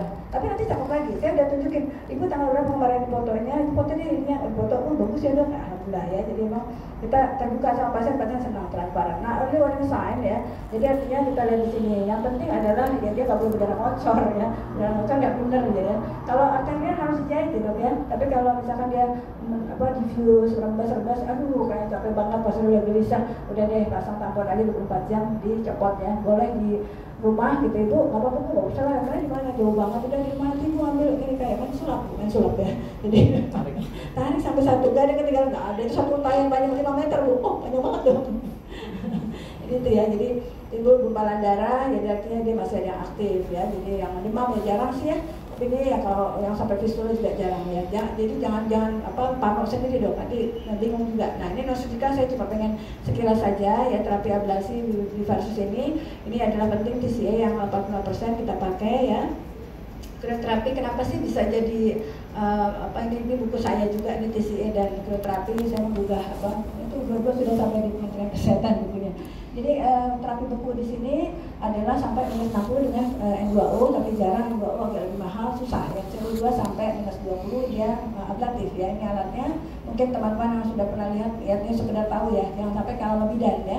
Kita melakukan pelatihan ini dari tahun 2007 ya. Jadi krioterapi yang ini penting. Yang tadi saya bilang, kalau lesi satelit, kebayang nggak di sini mentol di sini juga. Nah pakai ini kena, ini enggak gitu ya. Jadi memang tercakup pada 2/3 kuadran cervix atau misalkan memang lesinya tidak melebihi 2 mm dari tepi cryogamnya ya. Itu boleh ya. Nanti ini kalau mau pakai krioterapi dulu boleh aja ya. Nah ini contohnya ya, kita cepat aja. Nah TCA itu juga bukan atas dasar ya. Kenapa sih TCA ya? Saya tanya, ada apa dengan krioterapi? Ternyata cakupannya cuma 66,24% loh. Nah ini kita lihat nih, cakupan krioterapi apakah dia menggembirakan tetap pendidikan ya, 66,24%. Kebayang ya, kita ngejar-ngejar ternyata hampir 35% nggak diterapi, jadinya progresif jadi kanker invasif. Nah ini dasarnya. Kenapa TCA? Tadi saya bilang tuh ya, yang dimaksud TCA persentase tinggi adalah dasar 50%, dia melebihi dari 2 kali ketebalan dari squamous epithelial ya, jadi dia tembusnya bagus banget. Ini kita teliti di training kami, dan ini juga evidence di internasional, dan reepidenisasi terjadi lebih cepat, cuma 2 minggu ya. Dibandingkan krioterapi bisa sampai 4 minggu juga, 1 bulan. Tapi kalau pada TCA bisa 2 minggu udah beres. Jadi cepat untuk melakukan hubungan seksual lagi. Ini adalah data-data di dunia bahwa TCA bagus sekali ya. Cepat saja, di Indonesia juga ada penelitiannya ya. Coagulation ini menjawab krioterapi nggak ada gas, TCA belum ada kompetensi. Sisi ini coagulation dengan listrik ya. Di sini nggak ada ya, negara kita NKRI ada nggak daerah yang belum ada masuk listrik? Masih ada ya. Papua Pegunungan kali ya. Papua Pegunungan tuh ibu kotanya Himalaya. Himalaya salah ya. Jaya. Himalaya beda negara ya. Dulu waktu SMP saya dikirim waktu sekolah untuk lomba geografi dok. Wah dulu melotok saya. Sekarang udah nakal satu-satu. Jadi efektivitas sisi sama ya. Intinya ablatif atau eksisi sama ya. Kita menimbulkan suatu revitalisasi. Kita harus lihat untuk potensial side effect ya. Ini adalah pesan-pesan sederhana yang dokter-dokter bisa bawa pulang rasanya. Nanti kita akan langsung masuk dalam sesi hands-on ya, dengan teman-teman dari Softek memulai penjelasan tentang alat ya. Jadi bahwa manajemen dari lesi precancer cervix itu adalah suatu kunci utama ya untuk melakukan eliminasi. Kapan sih WHO menyatakan eliminasi cervical cancer? Sebenarnya ada yang namanya triple intervention. Triple intervention itu pencegahan primer, sekunder, dan tersier. Ya, dimana 90, 70, 90. Jadi 90% vaksinasi anak sebelum usia 15 tahun, 90% target ya. Kemudian 70% screening ya, cakupan deteksi dini, dan 90% untuk treatment pada tertiary prevention ya. Jadi itu 2030, tapi eliminasinya setelah itu pastinya ya. Indonesia aja saat ini tertati-tati. Yang kita minta screeningnya 70% dari WHO, ternyata saat ini Indonesia sudah turun dari 8% jadi 6% loh. Kata Bapak Menkes bilang gini, ini kayak malaikat juga nggak bisa nyampe. 70% dengan APP tes ya. Sekarang kita cuma baru 8%. Kemarin juga turun jadi 6%. Yang paling tinggi sekarang provinsi Bangka Belitung ya, Bangka Belitung. Yang paling rendah provinsi Papua tentunya. Jakarta cuma baru sampai level 17% ya. Pak Bali juga termasuk tinggi ya. Jadi ini penting. Kemudian treatment of choice-nya apa? Jelas surgical. Jelas eksisi juga paling bagus sudah ya. Jadi dokter semuanya insya Allah ya, bismillah. Ini niatkan setiap eksisi jangan mikirin berapa nih ya, apa jasa medis. Enggak ya, jangan ya. Waduh, insya Allah bismillah ini salah satu kontribusi kita untuk melakukan upaya eliminasi kanker serviks di Indonesia. Dengan radiofrekuensi itu lebih bagus karena tepinya tadi ya, healingnya juga lebih bagus ya, walaupun dengan konvensional sebenarnya dengan jam terbang baik juga baik juga ya, tapi ini juga lebih baik. Dan kalau saya pernah merasakan itu lebih smooth dok dengan radiofrekuensi, lus aja, wah enak banget memang. Beda ya dok, Mercy sama Avanza ya dok ya. Beda ya, ini agak Mercy lah ya, bukan Mercy yang si kelas apa, yang paling tinggi kelas apa sih dok? Saya bukan ini banget ya. Ya intinya memang beda harga, beda outcome ya. Kemudian kita harus tahu ideal sama luar society kita. Kemudian yang lupa adalah melakukan pemahaman tentang konsep dasar dan algoritma tadi ya. Algoritma itu bisa dokter buka di website kami di Himpunan Onkologi Ginekologi Indonesia ya. Itu sudah kami masukkan, tentu kita akan bergerak kalau memang perlu revisi ke depan ya. Ya jadi ini yang terakhir saya sampaikan. Nah ini dia ya. Jadi ini adalah nggak ada usah ya. Ini siapa ini? Nah, dipecat mungkin dari anggota PPPG dok. Dipecat dokter. Dokter siapa dok yang sini dok? Ini siapa dok? Berarti dia dok ya. Dokter dari Batam nggak kenal ya, bukan orang Bandung gitu ya. Ya ini Prof Yudi. Ini siapa dok? Dokter. Nggak tahu nih. Dokter Yudi dari Madiun. Beliau siapa dok? Nggak kenal saya. Wah nggak tahu. Nggak apa-apa dok, kita dimaklumi. Dokter Sarah tahu beliau siapa? Nah, Dokter Seraman. Siapa yang jawab? Dokter Joni, ya, alhamdulillah. Catat ya yang dapat door prize tadi ya. Door prize bukan dari saya loh dok. Jangan nangis saya, maaf ya. Tapi harus dihargai ya. Beliau ini betul ya, Dokter Seraman Hakim ya dok ya. Beliau baru S3 kemarin promosi. Ini beliau sekjen PPPOGI yang baru ya. Kemudian ini Prof Yudi Hidayat ya, Bapak Dekan juga ya, dan Ketua PPPOGI ya, baru juga periode sekarang ya. Ini maksud saya bukan tanggung jawab mereka kalau saya tinggi gitu ya, bukan tanggung jawab mereka saja gitu, termasuk tanggung jawab mereka juga. Ini siapa ini? Ya, dipecat dari NKRI kalau nggak tahu. Bapak Budi Gunadi Sadikin. Wah ini memang kalau meeting dengan beliau pada itunya tuh pedopetnya pada ini, ada sport semuanya dok. Jadi langsung palpitasi dok. Jadi ngomong emang agak rusuk ya, walaupun bagaimana juga, tapi beliau sangat smart ya, sangat cerdas ya bilang ya. Beliau ini siapa yang ini? Nah, ada yang nggak kenal? Ada yang nggak kenal dokter? Coba dokter David kenal nggak? Ya dia harusnya nggak lulus dari FKUI, nggak tahu. Ya beliau adalah ketua terpilih ya PPPOGI, dan sekarang adalah ketua dari Komite Penilaian Teknologi Kesehatan (PTK) ya, ketua komite HTA Kementerian Kesehatan ya, juga ya pastinya guru besar FKUI ya. Nah ini Hoki, Himpunan Onkologi. Beliau siapa, ada yang kenal? Nah, wah keren ini ya, kan ya, very famous. Beliau ya sekarang adalah ketua Hoki, periode sekarang. Kalau ini siapa dok?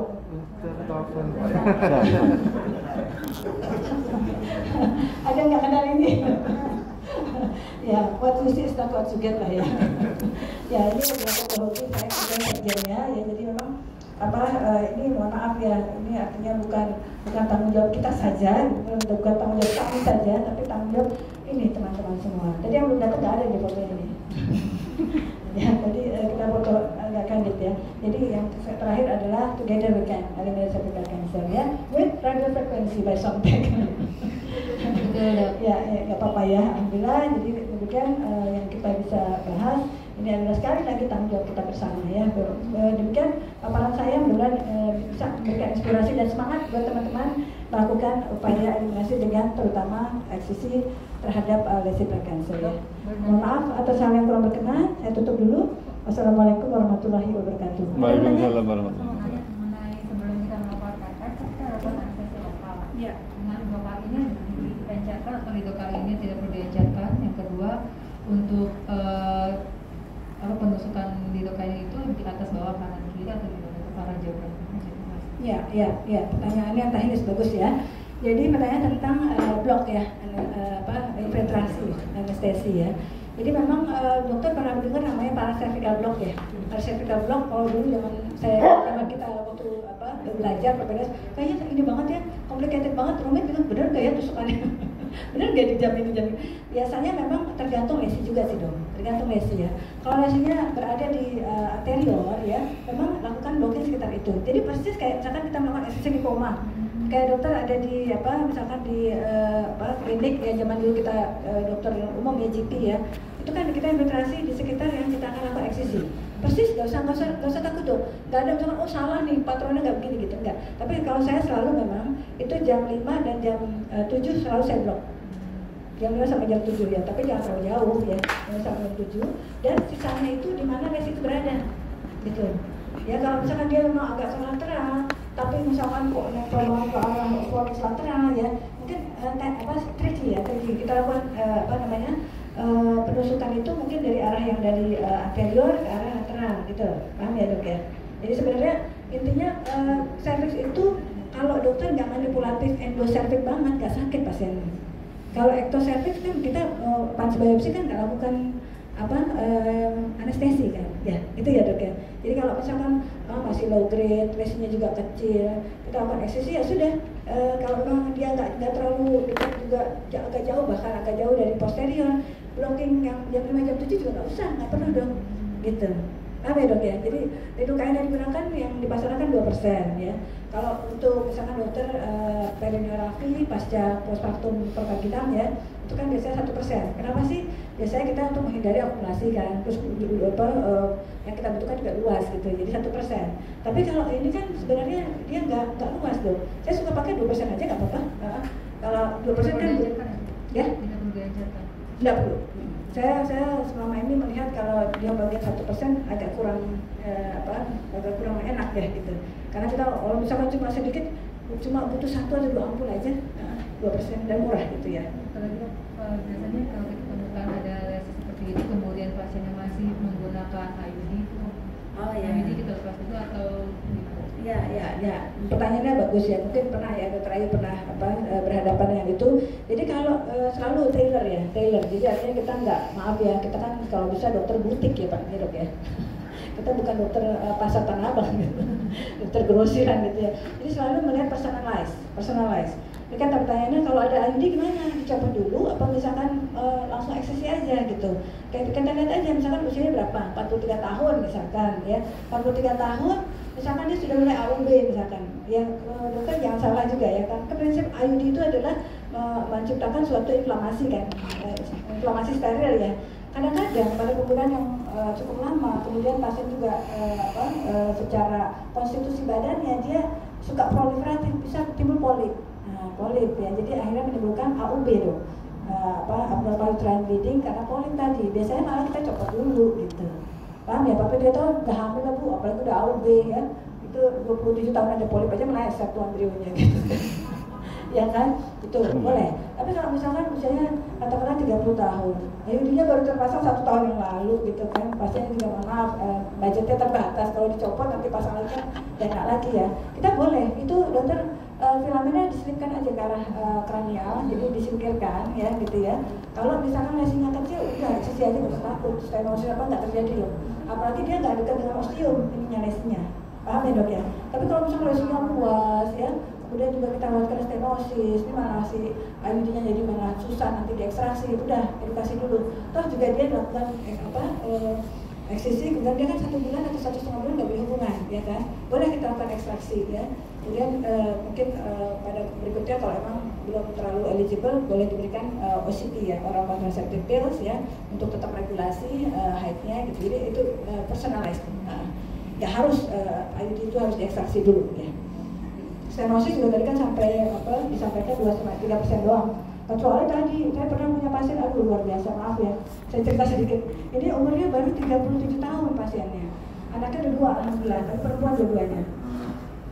Itu langganan dong, SPV 16-18 bolak-balik 16-18 ya. Saya udah SPV bagus, hasil high grade gitu, tapi emang dia nggak tetap dengan mempertahankan cervix dan korpus uterinya ya.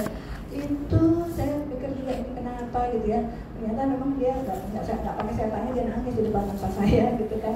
Suaminya tuh sering kelabi gitu. Saya bingung, kelabinya apa kelabi pincer? Kelabi pincer cirrhosis ya dok ya. Sampai saya kan agak naif ya sobat. Jadi banyak istilah-istilah yang ternyata pasien itu ini ngasih tahu saya, kelabing dok antar kelab malam. Oh kelabing namanya istilahnya. Dan dia juga bekerja di perusahaan minyak ya, offshore ya, luar kota ya, pulau-pulau begitu. Jadi datang pulang tuh dan mohon maaf dia cerita sampai suaminya tuh hiperseks sekali, bahkan pada saat haid juga tetap minta segala macam lah. Aduh jadi banget saya. Dan itu lucunya ya itu tadi, ini perempuan ini banget ya, kalau bilang secara performance fisik lah ya, cantik loh sebenarnya, cantik. Udah gitu dia bukan ibu rumah tangga, dia punya asuransi kan, asuransi atas nama dia gitu, bisa punya jabatan yang baik gitu ya. Saya pikir maaf ya kalau pada para pria, saya pikir dia kayaknya mengabdi banget sama suami luar biasa tuh, sampai intinya masih itu masih bertahan gitu loh ya. Ini apa, mungkin ini kali ya Richard Gere kali ya suaminya tuh ya. Suatu saat saya minta datang, yang datang itu aduh mohon maaf, bukan yang menghina ciptaan Allah ya. Yang datang itu mohon maaf loh, aduh jauh dari atletis ya, jauh dari atletis gelap. Jadi Indonesia Timur kayak aduh mohon maaf itu apa yang bikin dia bertanya. Saya bilang saya bukan ustazah sama sekali tapi ini kamu berada pada resiko cervical cancer gitu ya. Jadi intinya tadi tuh ya, betul-betul kita itu pasien udah saya lakukan beberapa kali eksisi ya, alhamdulillah bagus, 16-18 clear ya, sempat clear ya. Ternyata ujung-ujungnya ada lagi, dan mohon maaf ya suaminya tuh udah segala macam lah, kondilom segala macam deh, di masa dipondokin dan dia terapinya, istrinya juga sampai venerium segala macam istrinya tuh. Terakhir waduh gede banget ini, udah nggak terhindarkan, lo kondisasi deh, saya bilang kondisasi. Sebenarnya kalau udah model kayak gini udah deh kita agresif. Betul dia prolaps tuh, 30 tahun prolaps tuh. Terus AMH kan rendah sekali, AMH-nya 0,0 berapa. Jadi saya bilang, waduh, kamu udah nggak berpikir apa-apa kayaknya ya. Kita mempertahankan korpus uteri kan untuk satu reproduksi gitu kan. Ternyata ini juga AMH-nya rendah banget. Bayi tabung keliling dunia, center bayi tabung juga ini juga ya, gagal gitu ya. Terus prolaps juga, itunya prolaps POP grade 2 lah gitu ya. Jadi saya sebenarnya, tapi kalau stektomi juga over treatment saya bilang gitu ya. Udah pikirannya itu gede banget itu ya. Ternyata memang dia sangat ini stenosis terjadi. Terjadi stenosis waktu itu. Waduh kelihatan banget ininya siapa stasis dari darah haid ya di uterine cavity. Udah saya duga ini bakalan stenosis nih, karena saya walaupun jauh sekali dan lumayan bleeding gitu ya, tapi alhamdulillah sekarang sudah resolve ya gitu. Jadi itu terjadi juga pernah pengalaman saya stenosis ya. Oke, ada lagi? Dok, boleh nanya? Ya. Selain mengenai sensitif dok, kita banyak menemukan kasus sensitif, kemudian kita terapi dengan oral dan ovula. Kemudian kapan kita akan terapi IVA setelah 7 hari di atas IVA-nya, setelah 7 hari ovula, ataukah langsung directly setelah 6 hari pemberian ovula? Ya, baik. Pertanyaan baik sekali. Jadi kapan kita melakukan tes IVA setelah terapi cervicitis misalkan ya, atau vaginitis atau apa gitu ya. Jadi penting kalau misalkan memang vaginitisnya ramai banget, cervicitisnya berat ya. Biasanya kalau kita melakukan sitologi hasilnya askus dok. Askus, atipikal squamous cell tadi ya. Jadi kadang-kadang dokter jadi bingung, aduh gimana. Padahal askus oke, nggak apa-apa. Ketika inflamasinya reda, dia akan normal lagi ya. Kecuali kalau HPV related gitu ya.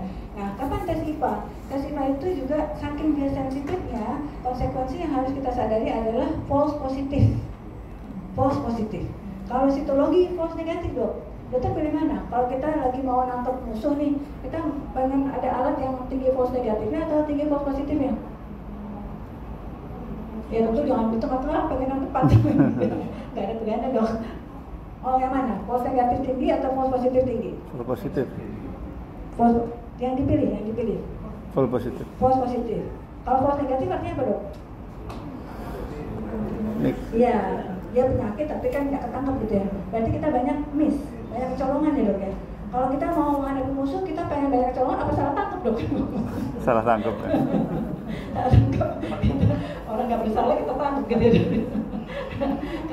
Kalau musuh yang berat banget, mendingan salah tangkep dong dibandingkan miss gitu ya. Dia udah kemana-mana ke apa penduduk mana gitu, udah jadi huru hara gitu, nggak ketangkep gitu. Paham nggak maksudnya? Jadi kalau kita melihat secara publik, ya secara publik itu mass screening, kita pakai yang highly sensitive, yang sensitivitas tinggi, walaupun dengan ternyata false positifnya tinggi gitu. Karena apa? Itu tadi saya sampaikan, yang menimbulkan perbedaan warna tadi. Kenapa sih asam-asam 5% itu bisa bikin warna putih? Kita pernah berpikir untuk ini nggak? Ya jadi gini, dia prinsipnya kalau si papsnya dia sitologi, eksfoliatif ya. Sitologi itu sel yang terkelupas gitu kan. Jadi dokter kalau papsnya jangan dikerok banget gitu ya, karena kita mau ambil lendirnya yang sudah sudah terkelupas si sel-sel yang superficial. Jadi kalau dokter kerok banget malah jadi berdarah. Kalau sel konvensional yang ada eritrositnya jadi bikin kotor backgroundnya gitu ya. Jadi diambil yang spatula airnya dulu 360 derajat ya spatula airnya, kemudian sitobras ya, karena sertikali 180 derajat dioles saja menggelinding dengan gentle gitu ya. Tapi kalau IVA itu prinsipnya adalah perbedaan permeabilitas karena dianggap hiperosmotik. Lapisan itu hiperosmotik, sehingga ketika ditempelkan pada suatu lapisan epitel, dia akan menimbulkan kolaps tuh, dinding selnya pecah ya, sehingga sitoplasma yang buyar, yang ada kan inti sel ya kan. Ketika dilalui cahaya dia tuh 100 watt sebenarnya pada IVA, tapi nggak apa-apa lah, pokoknya pencahayaan cukup. Nah cahaya itu, dokter bayangkan kan epitel squamous itu ada epitel basal ya, parabasal, intermediate, superficial ya, masing-masing punya karakter sel masing-masing ya. Superficial itu inti selnya kecil, sitoplasmanya banyak gitu ya, dominan. Nah ketika yang ada di atas kan superficial ya, ketika lapisan itu dilalui, ketika memang normal semua, artinya inti selnya kecil-kecil, sitoplasmanya udah buyar, yang ada kan inti sel itu ya kan. Ketika dilalui, bayangkan kayak tembok aja dong rapat ya, intinya di sini, intinya di sana, kecil-kecil gitu ya, ada celah ya, dia akan meneruskan cahaya ke stroma. Stroma itu kan ada pembuluh darah, saraf, limfa gitu ya. Jadi warnanya akan menampilkan seperti aslinya, warnanya merah gitu ya. Nah, ketika terjadi sel displasia itu kan selnya salah ya, pertumbuhan salah, jadi displasia ringan, sedang, berat, makin dia berat, intinya makin besar ya kan, kontes hiperkromatik segala macam makin besar, makin apa dia ketika dilakukan aja dia nggak jauh dipantulkan jadi warna putih gitu. Nah dengan prinsip ini kira-kira apa saja sel yang bisa mengakibatkan seperti itu? Akibatnya adalah sel radang, bisa inflamatik sel bisa membuat suatu IVA yang positif langsung gitu. Nah tadi kembali ke pertanyaannya, kalau servisitis berat, dokter IVA positif gitu, karena servisitis putih gitu ya. Jadi artinya ini adalah false positif gitu. Apakah servisitis nggak boleh diaksisi dok? Nggak boleh diablasi? Boleh ya. Salah satu terapi servisitis kronis berulang-ulang, pasien post-transporting, kemudian keputihan becek terus-terusan, nggak nyaman, kita lakukan eksisi.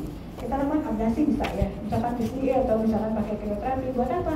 Buat memastikan sel epitel yang jelek tadi, sehingga dia diharapkan tumbuh epitel yang lebih sehat gitu ya. Jadi kembali lagi, dokter kalau mau melakukan tes IVA boleh-boleh aja pada saat servisitis ya. Tapi tadi ingat bahwa ini akibat servisitis. Itu nanti kita ulang ya, dokter foto. Jadi ada comparison ya, perbandingan antara sebelum dan sesudah diterapi gitu.